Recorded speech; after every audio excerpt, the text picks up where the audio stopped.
제18장. 이스라엘의 왕 엘라의 아들 호세아 제3년에 유다 왕 아하스의 아들 히스기야가 왕이 되니 그가 왕이 될 때 나이가 25세라. 예루살렘에서 29년간 다스리니라.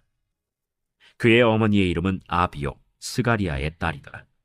히스기야가 그의 조상 다윗의 모든 행위와 같이 여호와께서 보시기에 정직하게 행하여 그가 여러 산당들을 제거하며 주상을 깨뜨리며 아세라 목상을 찍으며 모세가 만들었던 놋뱀을 이스라엘 자손이 이때까지 향하여 분향함으로 그것을 부수고 느후스단이라 일컬었더라. 히스기야가 이스라엘 하나님 여호와를 의지하였는데 그의 전후 유다 여러 왕 중에 그러한 자가 없었으니 곧 그가 여호와께 연합하여 그에게서 떠나지 아니하고 여호와께서 모세에게 명령하신 계명을 지켰더라. 여호와께서 그와 함께 하시매 그가 어디로 가든지 형통하였더라. 저가 아수르 왕을 배반하고 섬기지 아니하였고 그가 블레셋 사람들을 쳐서 가사와 그 사방에 이르고 망대에서부터 견고한 성까지 이르렀더라.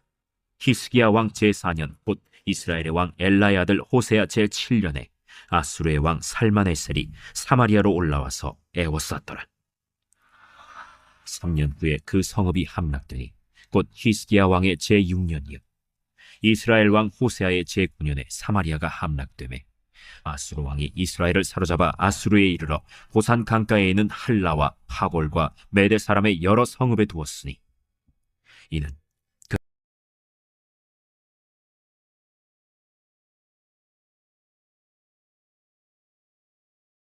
오늘 우리가 본 본문의 1절은 이스라엘 왕 엘라의 아들 호세아 3년에 유다 왕 아하스의 아들 히스기야가 왕이 되니 라고 시작합니다.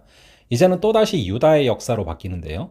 우리가 본 전장 17장의 내용은 이스라엘의 멸망에 대한 어두운 면의 기록인데 비해서 오늘 보게 되는 18장은 유다의 왕 히스기야의 밝은 면에 대한 기록입니다.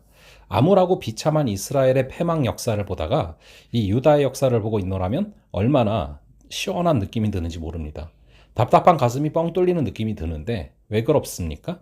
하나님과의 사이에 막힌 담을 허물고 뻥하고 뚫어버린 히스기야의 신앙 때문이죠. 자, 그럼 먼저 히스기야에 대한 외형적인 스펙을 좀 보면요. 우선 그는 25세에 부친 아하스에 이어서 유다의 12대 왕으로 29년간을 통치합니다. 2절에 위에 나아갈 때 나이 25세라 예루살렘에서 29년을 치리하니라 라고 써져 있죠. 둘째로 그의 모친은 아비야라고 하는데 그녀는 스가랴의 딸입니다.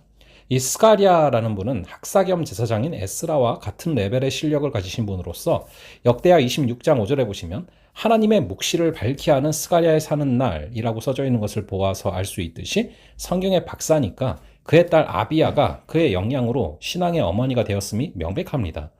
이는 히스기야가 그의 아버지 아하스나 그의 아들인 므낫세에 비해서 월등한 신앙적인 정책을 펼칠 수 있었던 배경이 곧 어머니 아비야의 영향이라는 것을 추측해 볼 수 있죠. 2절 마지막 부분을 보시면은 그 모친의 이름은 아비라, 스가리아의 딸이더라 라고 나옵니다.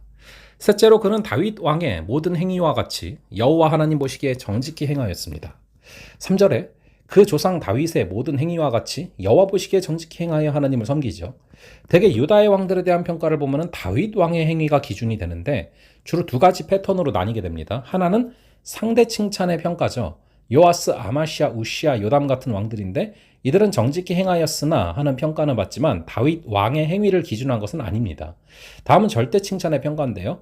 아사, 여호사밧, 요시야, 히스기야 같은 왕들인데 이들의 정직히 행하였다라는 평가는 다윗 왕을 표준 삼아 평가한 그런 형태입니다. 넷째로 그는 아버지 아하스가 저질렀던 우상숭배의 잔재들을 깨끗하게 청소합니다. 4절에 여러 산당을 제하며 주상을 깨트리며 아세라 목상을 찍으며 모세가 만들었던 놋뱀을 부수며 라고 나와 있습니다. 특별히 모세 때에 만들었던 이스라엘의 국보요 문화재가치 여겼던 장대 놋뱀까지 다 부셔버리고 느후수단이라고 하였는데 이는 백성들이 그것에다가 분향하며 우상같이 섬겼기 때문입니다. 다섯째로 그는 하나님과 연합함으로 하나님께서 형통케 하시는 축복을 받았습니다. 5절에 히스기야가 이스라엘 하나님 여호와를 의지하였는데 그의 전후 유다 여러 왕 중에 그러한 자가 없었으니 라고 나오지 않습니까?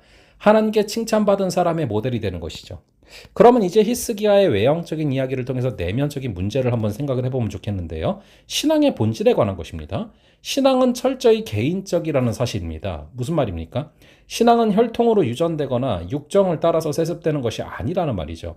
만약에 유전이나 세습으로 이루어진다면 그렇게 악한 아버지 아하스 밑에서 어떻게 믿음 좋은 아들이 있을 수가 있겠으며, 또 어떻게 이렇게 믿음 좋은 아버지 히스기야 밑에서 그렇게 악한 아들 므낫세가 나올 수 있겠습니까? 둘째로 신앙의 속성에 관한 것입니다.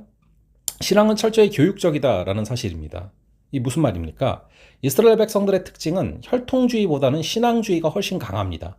비록 아버지가 이방인일지라도 어머니가 유대인으로서 철저히 신앙교육을 시켰다면 유대인으로 기꺼이 인정을 하되, 아버지가 유대인일지라도 어머니가 이방인으로서 신앙교육을 시키지 않았다면 혈통과 상관없이 유대인으로는 받아들이지 않는 것이 그들의 신앙주의적인 사고방식이죠. 디모데의 경우는 아버지가 헬라인일지라도 어머니 유니게와 할머니 로이스로부터 신앙교육을 받은 것으로 인정받아서 사도 바울이 그를 가장 사랑하는 수제자로 키우고 복음사역의 동역자로 함께 했던 것입니다. 여러분, 본문에서 히스기야의 모친 이름을 특기한 것은 우리에게 신앙교육이 얼마나 중요한가를 암시하는 최고의 교육적인 메시지임을 잊지 마시기 바랍니다. 잠언 22장 6절에 나오는 것처럼 마땅히 행할 길을 아이에게 가르치라. 그리하면 늙어도 그것을 떠나지 아니하리라 하신 이 말씀을 마음 깊이 새기며 평생을 살아갈 수 있기를 바랍니다. 잠시 기도하겠습니다. 아버지 하나님, 감사합니다. 오늘 말씀을 통하여서 우리가 신앙교육이 얼마나 중요한지를 다시금 바라보게 됩니다. 우리도 다윗의 모든 행위와 같이 여호와 보시기에 정직히 행할 수 있는 힘을 허락하여 주시고, 히스기야가 하나님의 마음을 시원케 한 것처럼 우리의 마음속에 우상을 제하고 깨트리며 찍으며 모세가 만들었던 놋뱀을 부수며, 아버지, 이러한 구절들이 우리의 구절 되게 하여 주시옵소서. 우리가 주님 하나님을 의지함으로 말미암아 주님과 연합되게 하여 주시고, 특별히 우리의 신앙의 본질이 후대로 계속해서 이어지는 귀한 은혜를 허락하여 주시옵소서. 감사드렸고 이 모든 말씀을 주 예수 그리스도의 이름으로 기도합니다. 아멘. 그럼 또 다음번에 뵙도록 하겠습니다.